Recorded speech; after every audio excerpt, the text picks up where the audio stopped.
Okay, this is the second video of the day. I thought I would go to downtown Pueblo to see what it looks like. It's a little bit too warm for the snow to be sticking on the ground. It's been snowing off and on all day long.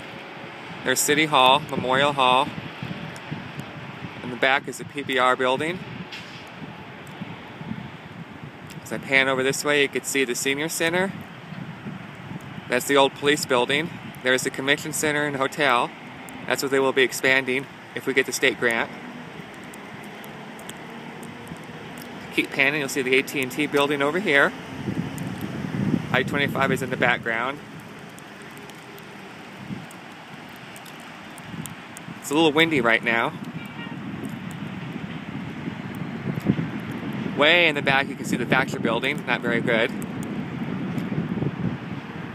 As I pan around, I'm on the parking garage in downtown Pueblo. Back over there is the library, and that is the new police building. That's all for now.